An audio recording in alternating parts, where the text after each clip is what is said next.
And I invite you now to stay in this space of calm and peace, and be one with Spirit by taking a nice, deep, cleansing breath in, breathing in all the love and light that surrounds you. And as you release the breath, release all that no longer serves you. Allow any doubt or stress or tension to just wash away for now. And if you feel so inclined, go ahead and take another nice, deep, cleansing breath in, breathing in all that is good, all that is right, and all that is well. And as you release this breath, release anything and everything that no longer serves you. Allow your body to relax in this moment. And allow your mind to be here, now. Universal love enfolds me. Universal wisdom inspires me.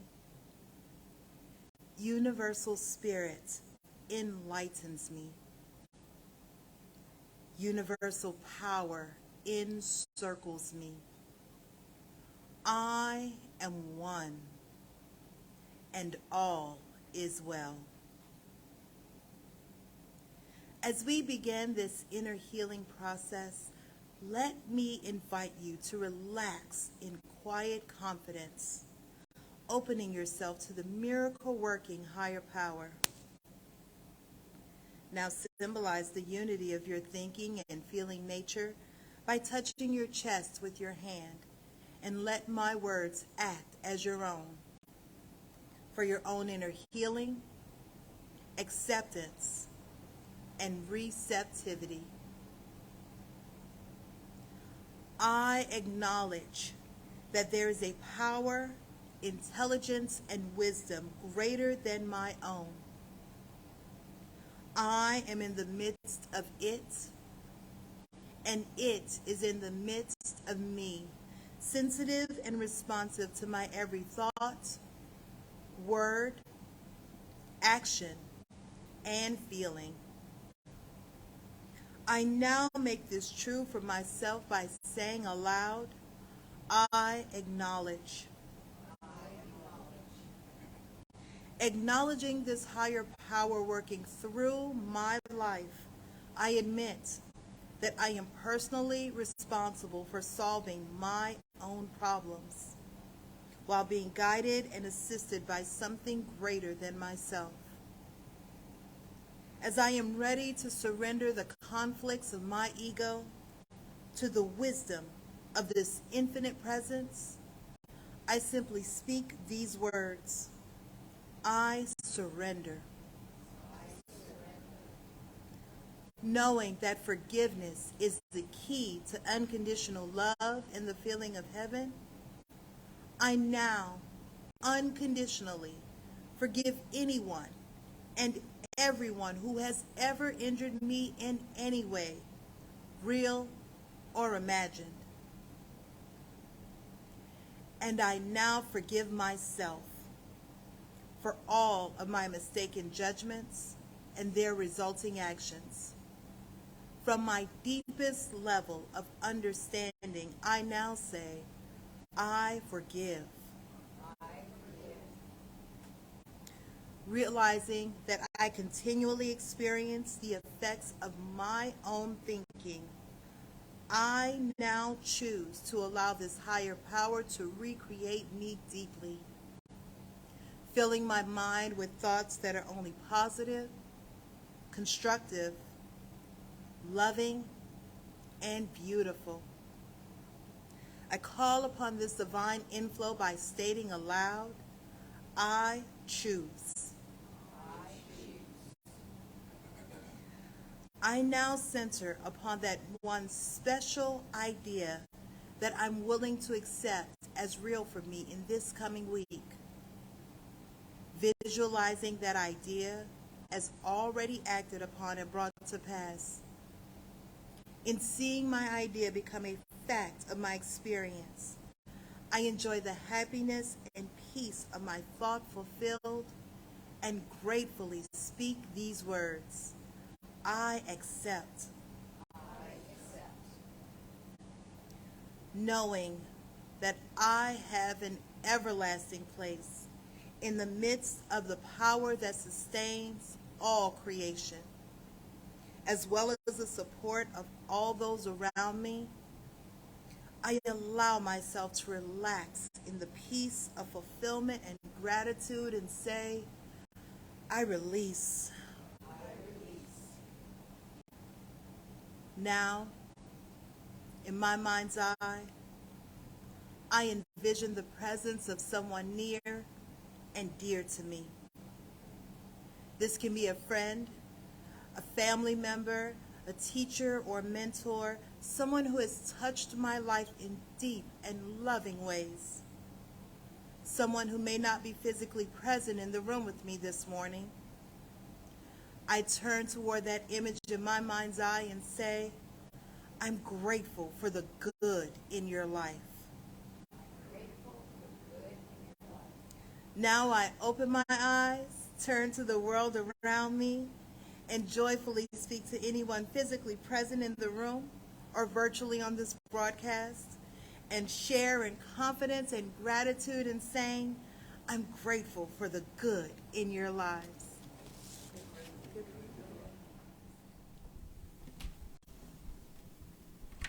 I love the mystical music.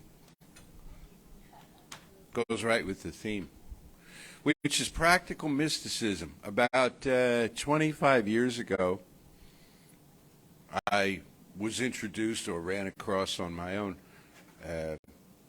introduced to the writer Evelyn Underhill.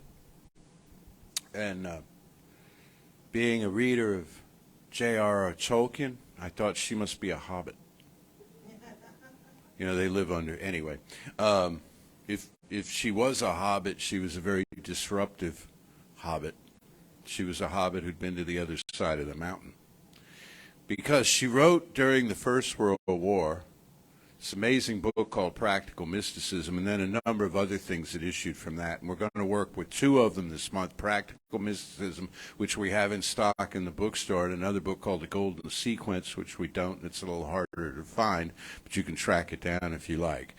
The purpose of all of this is that every October I feel a little, mystical. You know, when we come back next Sunday here, it's going to be like 60 degrees in the morning.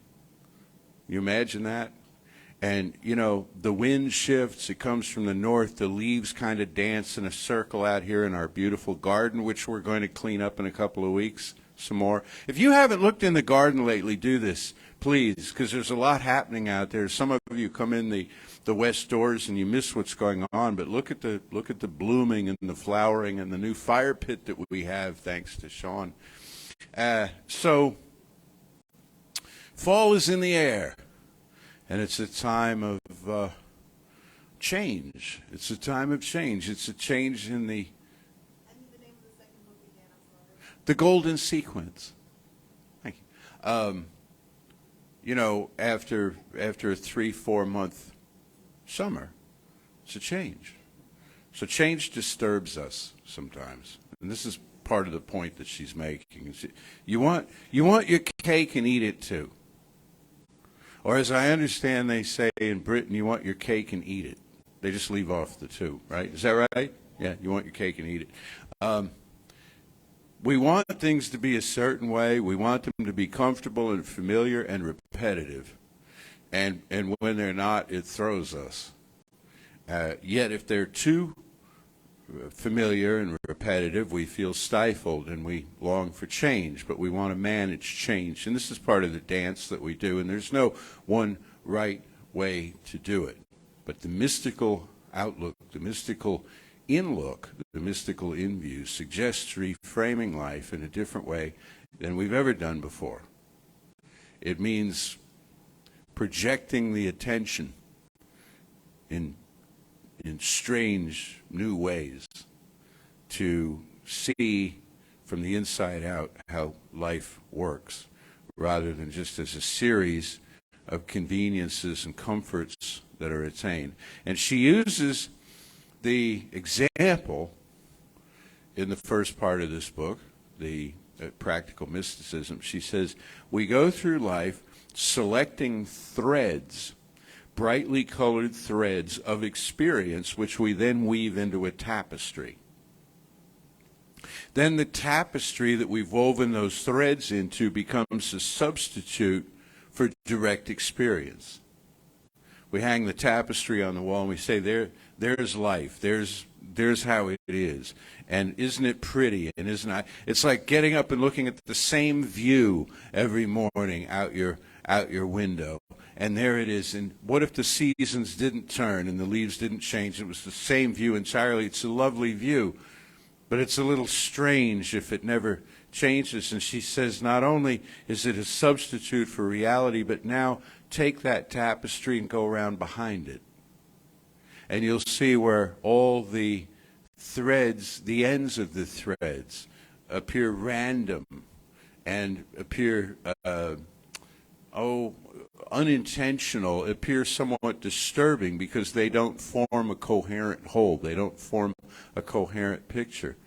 She said, "This is life. Life is messy in this way. Life is a creative explosion in this way, and to begin to appreciate it as such frees you up for change."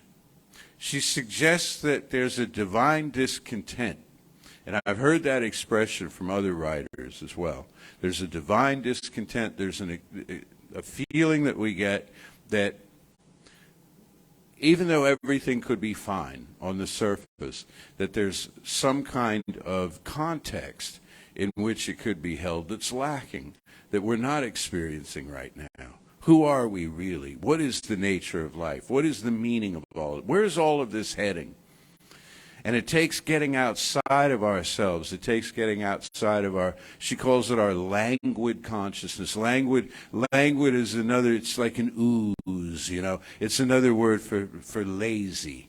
Languid, just kind of reclining and allowing things to occur in a certain way. We need to get outside of our languid consciousness of just experiencing things as thoughts and as solutions in the moment, to project our attention in different ways so that we might take in the feeling of life, the joie de vivre, you know, of all life, pulsing, moving, changing constantly. So I'm reading this, and the last series I gave you on her was entirely on the golden sequence. That was 10 years ago, so I thought, man, it's time to bring her out again. So I'm reading this. And then I went to my news source, and this story jumped out at me about Icelandic salmon. They have farm-raised salmon that they create these circles out in the ocean. And they have a salmon farm. They create a salmon farm. And meanwhile, they're also fishing for wild salmon. And the issue that's at hand now is that a bunch of the farm-raised salmon escaped. Okay, and they're mating with the wild salmon. And this is for reasons totally unnecessary to go into. This is not a good thing. This is, you can read more about it if you like. This is not it weakens the immune system of both and so on. And anyway, it's a very big deal because Icelandic salmon is, well, it's a big part of their economy and so on. So anyway, I'm reading this, and they're telling you, the reader, how you can distinguish between a farm-raised salmon and a wild salmon. And it's really very tricky. It's really, you know, very fine point kind of thing. But the writer of this article at some point puts themselves into the mind of the salmon, how it must feel for a farm-raised salmon. to finally have liberation. And there was a story in the news a couple of weeks ago about how, what was it, 5,000 or 8,000 mink got loose in Pennsylvania. Did you see that one? They'd never been in the wild. They didn't know. And in that article, the writer put themselves in what it must be like to have this sudden freedom, to have this whole world open, and you have no clue how you're supposed to handle it. You have no rules. You have no guidelines. No mentor. No mentor. Why I'm bringing this up is, you might have a prayer for the salmon. But why I'm bringing this up is it took a great imagination on the part of whoever was writing this to step out of the scientific model of just explaining how it is that salmon work and the biology of all of this, and put themselves into the picture of the consciousness of one of these beings, because salmon are sentient beings. They're sentient in a different way than humans are. But to project themselves into that place, somebody was feeling something. Somebody was having a sensation of something. The person who wrote this, who reported this, could have done it in a number of ways. They were having a sensation of something. Have you ever done that? Of course you have. Are you doing it regularly, where you think about what somebody else must be going through, or something else must be going through, and you realize you may not be right, and you certainly aren't responsible for the opinion that you hold being true or doing anything about it? In other words, we don't get to decide how everybody else feels and then tell them that and expect them to agree with us. But to take yourself for a time, like our friend Emerson said, who we talked about a couple of months ago, take yourself out of your sempiternal memory. Take yourself out of your propriety of staying in your lane.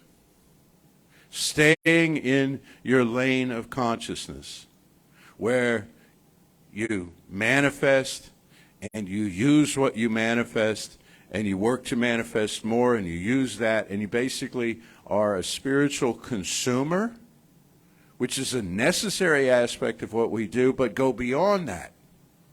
Go beyond that to project the imagination into the place where you wonder what a cloud feels. You wonder what a rock feels or a tree feels. And you know what this does? It makes you a poet. It makes you a poet. It makes you a creative being. It actually unleashes a creativity, a latent creativity that's present within each one of us that we often don't listen to because it isn't useful, because we can't monetize it or share it with people where they'll understand it or hang it on the wall like the tapestry. So we don't often go there. But it's where our hearts long to go. And you know what else she brings up is about how you enter the mind of the child. Who else has said that? Let's see. Well, Jesus the Christ, for one. Ernest Holmes, for another. Plenty of other people. To move into the childlike mind, where you imagine, if one of these chairs could talk, what would it say? Where you imagine amazing things. What does this do? It widens your consciousness. It makes you feel a sense of connection with everything. And this is the heart of the mystical experience. This is what we're seeking, she maintains. And I agree with her, is a sense of union with the divine. Now, how do you suppose a sense of union with the divine is going to occur? In the old story of things, the way it occurs is that you plead with God and you make deals with God, and God finally says, all right, I'll give you some of my time. I got a few minutes, what do you want? And we're like, and we're fumbling for our list. I've got God's attention here, and we go through the list, and I want this, and I want that, and it's like a little kid with Santa Claus. I want a pony, and I want a sled, and I want this, and I want that, and I got to get it all in right now, because in a moment, the big guy's attention is going to wander, and there I'll be. That's not union with the divine. That's union with, I don't know what, the cosmic vending machine or something that, that we go to present our list and all.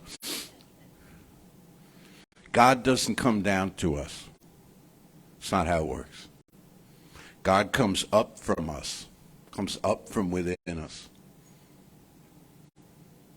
comes up from right where we stand. Because if it ain't here, it ain't anywhere.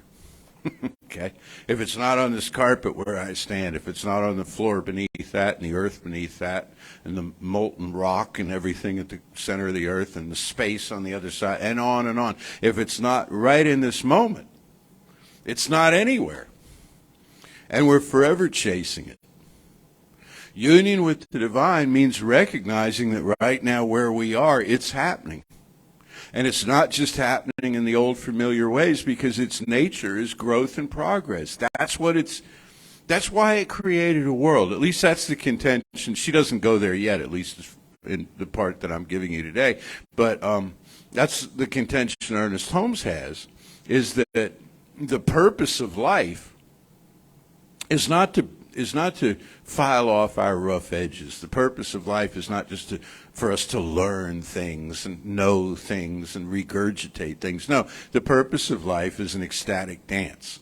The purpose of life is for spirit, which exists at the level of pure spiritual spiritness, amorphous and everywhere. It's for spirit to particularize itself in form, to individualize itself in form for a time, for a season, before then redistributing itself back into pure potential, as all things do. Okay, so that's what it wants. Now, why is it doing this? Well, to learn more about itself. How is it learning more about itself? Through you and me. We're the ones who observe creation. We're the ones who enjoy creation and who imagine things about creation and put two and two together and get four until we're tired of doing that, and then we start putting two and two together and getting 619, which we're entitled to do. And that, my friends, is called art. That's called art. When you can put two and two together and get 619 and sort of defend it and make it logical in some way, where it's appealing to the eye, that's art. And this is what people do. Reading about music, listening mostly to music, but reading about music too. Genres of music. Don't you like that word, genre? Anyway, saying genres of music. You think we're ever going to run out? You know how many times they've said we had? When rock and roll came out, that's it. When hip-hop started, well, that's as far as it can go. Electronic music, dance, EDM, all this emo, shoegaze, whatever. It's the last, this is the absolute last. It's hilarious. It's like the patent office. We've gone as far as we can go with this, but things are always being recombined in some new ways. And it's up to us to recognize this. So what does she suggest we actually do about this? Pay attention. Pay attention. You know who else said that? Emerson. You read enough of these people, you begin to notice a pattern. They're all saying pretty much the same thing. Why? Because they used it. They went inside themselves, and these are the answers that they found, and then they articulate these answers in different ways based on their experience and the times in which they live. This fairly radical set of ideas from Evelyn Underhill she wrote during the First World War. That's how long ago that was. And she maintained that the only thing that was going to heal this world and bring it back to sanity would be for us to recognize, as many people as possible, to recognize the mystical dimension to things, which is that everything is pure spirit, incorporated literally in a body in form for some period of time. And we get used to seeing the form just skimming over the surface of it without getting into the depth of the mind behind it that created it. We look at things as useful and purposeful without just enjoying them. Or, as she puts it, we substitute thought for sensation. Let's go with that for a moment. You and I have been so heavily educated to think about things. When you were a little kid, did they tell you, now you just go to your room and sit there and think about things? You went, you sat, you thought about things, and you thought about how mad you were that they'd sent you to your room, and, you know, you kind of stewed about that, but think about it. So and I've been over this with you countless times, you know, our educational system, which is more beautiful than it isn't, but it still has a bias, particularly in the Western world, toward unscrewing the top of your head and pouring in data, and screwing it back on and shaking you up like a cocktail shaker, you know, and that equips us. We think that equips us. Daniel Goleman wrote a book, Emotional Intelligence, a few years ago. Kind of blew the lid off of that one. They've done studies, so forth, how people succeed in life, and it's not the information that they hold so much as the context in which they hold it. In other words, their feelings. In other words, their processing of sensation. To live in the moment where you feel. How do I feel right now? And not label it good or bad. It's how do I feel right now? And what does this remind me of? That's being fully alive. Getting outside of our heads. The science of mind, paradoxically enough, is a science about getting out of your head so that you can come back into your head and make reasonably good choices and manifest what you need in life. But it's way beyond manifestation. I was talking with a ministerial colleague this week. We had a Zoom call, somebody out of state on a project, and they said they look forward to us moving in Centers for Spiritual Living, moving from the fascination that we have with law, with manifestation, with getting what you need out of life, that everyone should know about that, but won't it be great when we can move the conversation along to a deeper dimension? And we both looked at each other on the, screen and said almost simultaneously, mysticism, mysticism. This is the jackpot, folks, mysticism, to go into the depth of the thing where it's purposeless. It's just intense. It's just this intense feeling of yes, so that in every moment we're alive. We're not so much waiting for things. You go to the stores now, okay? In August, they had the Halloween stuff out. They're already starting to crowd the Halloween stuff. Halloween's not for, 30 days. They're starting to crowd the Halloween stuff out to put up the Christmas stuff. The minute Christmas is over, I mean the 26th, and up comes the Valentine stuff. And okay, that's marketing and whatever. But it's how we live. It's how a lot of us live our lives. It's if only I can get through this, if only I can get to the next thing and the next thing and the thing after that. And then you know what happens? The clock runs out. And we're done here. Now it's time to get whisked off into the new experience of life. And don't you suppose we'll go there and do the same thing? I mean, I've joked about this and thought about this. Like, we get to heaven and we look around and we say, it's not all it's cracked up to be. What else you got? What else you got? This is what we say to life. What else? What else? What else you got? Bring it on, bring it on, bring it on. Where right now,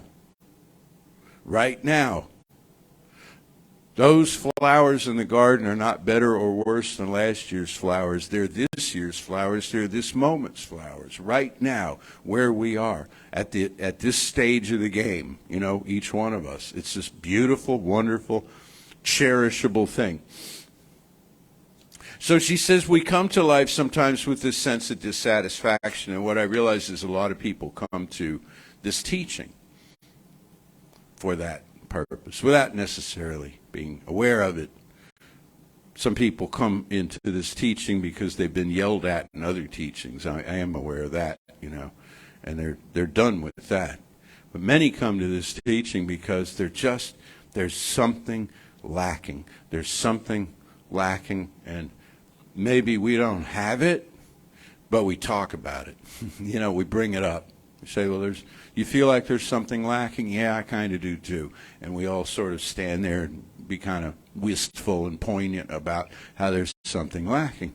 And again, what's lacking, it sounds a little vague, but like Emerson said, it's the most real thing there is. And as Underhill puts it, she says it's practical, it's useful. The thing that's lacking is the awareness of the cohesion of all things together into one intelligent whole whose name is God. That everything is a portal to God, not just the pretty stuff, not just the nice stuff or the useful stuff. Everything is an entrance into God. Pain is an entrance into God. We don't often talk about that, but it's true. Suffering, loss, entry into God. So is joy. So is even boredom. Even like David Lemaster's written this book, Stalking the Power of Boredom. Even boredom, or ennui, as they say, that it's like, is that all there is? Is that all there is? I got to tell you a little story about it. Is that all there is? Which goes to the series that we're going to have in November and December. We're going to have a 2-month series, and it's going to be based on this new body of work by Ernest Holmes, called Ernest Holmes at Asilomar. These lectures that he gave that have just been discovered and transcribed. So I wrote a review of it, so I just read it. And, one of his friends was Peggy Lee, the singer. You remember her? And she sang, "Is That All There Is?" Well, she sang another song, and he wrote the lyrics to it. And I found it's on YouTube. And she recorded it.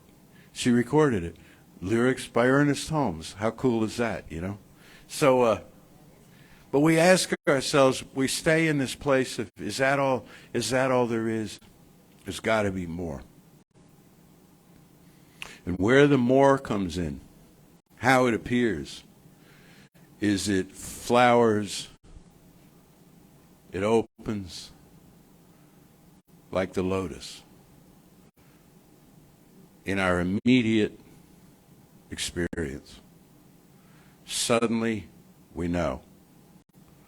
The mystical experience is, you look at a sunset, you look at a supermoon, you go out in nature or into nature, you look at a newborn baby, or you look at your partner of 50 years, or you look at something and you have a depth of connection with it you never had before. You're having a direct experience of it. She suggests that we move beyond prejudice. Now, prejudice, as we often think of it, is a prejudging of a person or a group of people, lumping them all together and giving them negative characteristics in some way, and that's one form of it. But for it to get to that point, it requires a prejudging that we do along the way, that I guess you could put this way: been there, done that. Have you ever had the been there, done that prejudge? Oh, I know you because I met somebody like you once. It's ridiculous when you break it down. She says, when we prejudge life, nothing new can come in. So we starve emotionally and spiritually.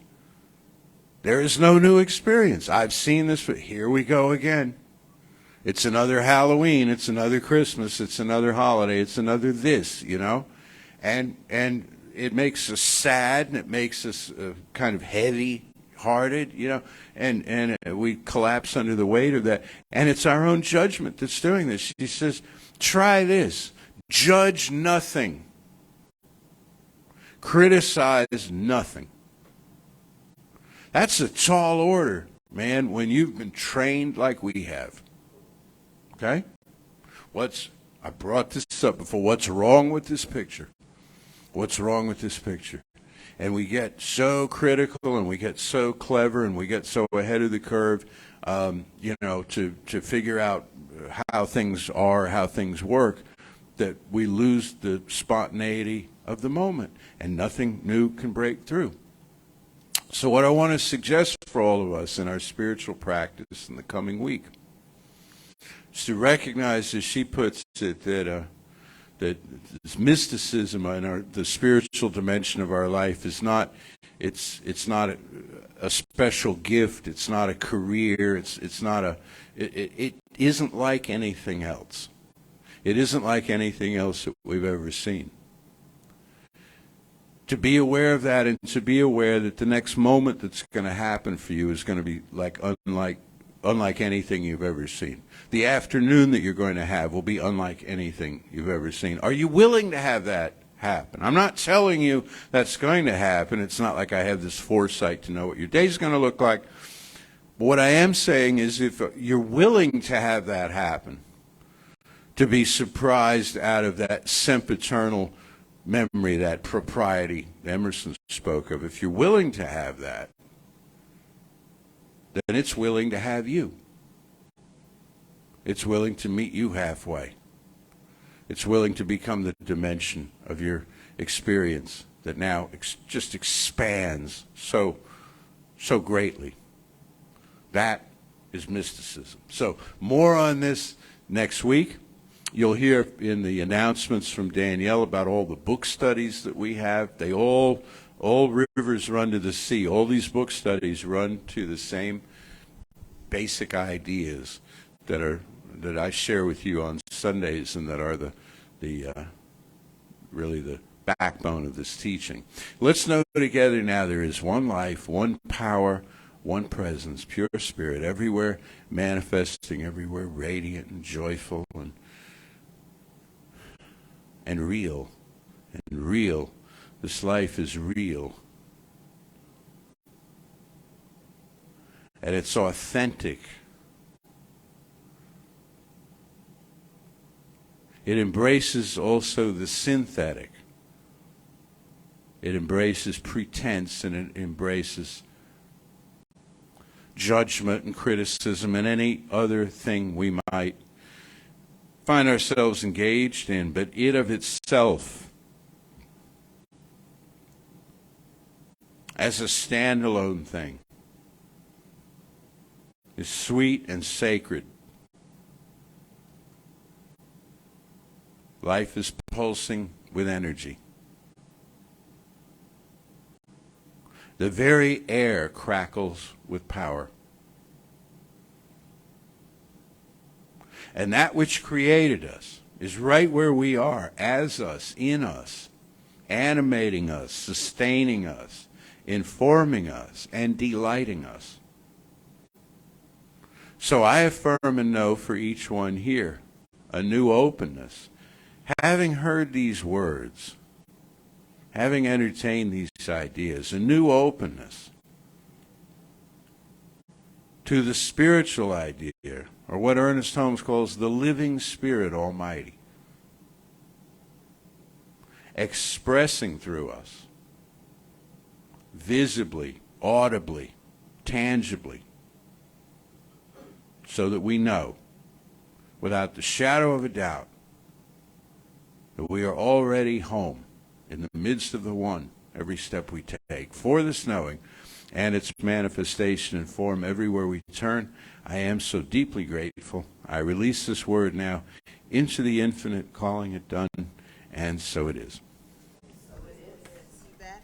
For everyone else, thank you for being here yet again. Thank you for your love and your energy. Thank you for your presence. Thank you for everything that you give to this center, including all monetary donations. It is because of what you give to us that we can be here for you. So we are truly grateful, and we appreciate everything you give. I invite you now to join with me in saying, Divine love, through me, blesses and multiplies all the good I am and have, all the good I give and receive. I am prosperous now, and so it is. So, now I get to figure out what we're going to treat for the rest of the week. And I'm going to...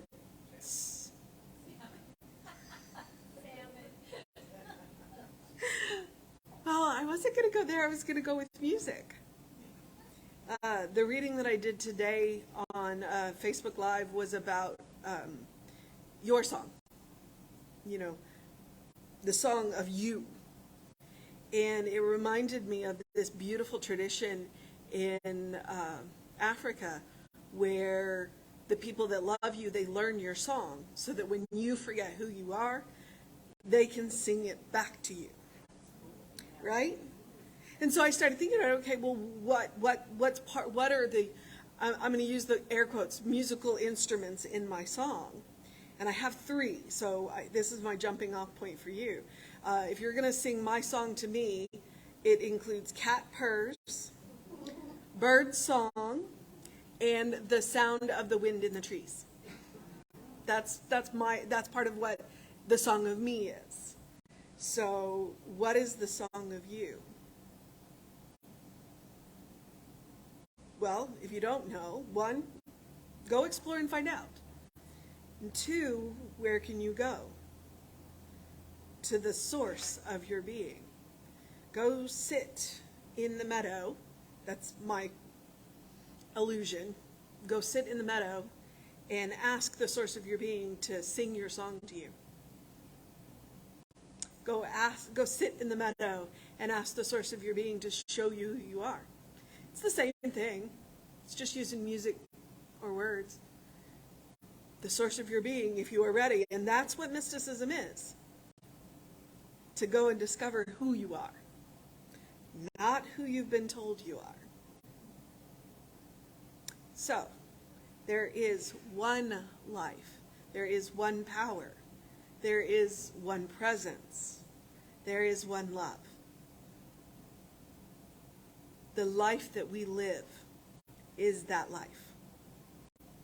The presence that we are is that presence. That love that we love is that one love. We are the channels for that power into this world.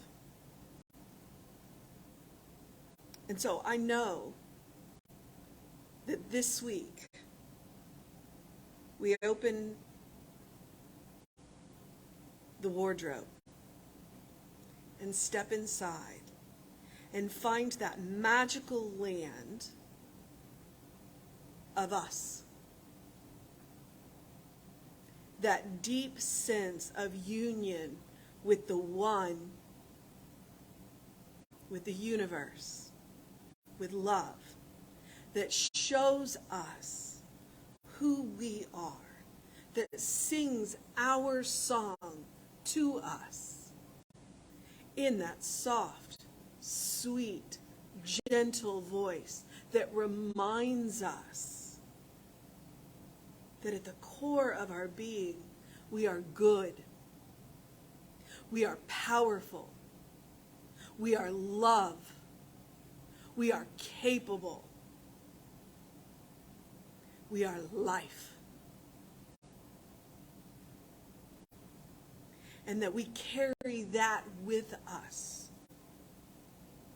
in all of our interactions. And we see it peeking out behind the eyes of each other. We see that love in each other's eyes. We see that knowing. We feel that love from everything around us. And it is gentle, and it is good, and it is grateful. And it reminds us that no matter what is going on, we got this. And I know this with all of the gratitude of my being. Because gratitude, is just another word for love, which is the only power, not just the most powerful, but the only power there is. And so I am grateful to know this. I am grateful for this teaching that teaches me where to go to find out who I am. And to get to know each of you. I am grateful for this community where we come together to experience each other in that way. I am grateful for our practitioners. I am grateful for our musicians. I am grateful for our ministers. I am grateful for each and every one of you. I am grateful for this technology which lets us send this out into the ether. And I am grateful just because it feels good to be grateful. And I relax into this knowing, releasing it with love into the law, knowing that it is done. And so it is. So it is. Say with me now, something wonderful is happening through me. Something wonderful is happening through me. I feel it in my body. I feel it in my body. I feel it in my mind. I feel it in my mind. I feel it in everything I am. I feel it in everything I am. I choose it. I choose I it. trust it. I trust I it. use it. I use and I love it. I And love so it is. And so it is.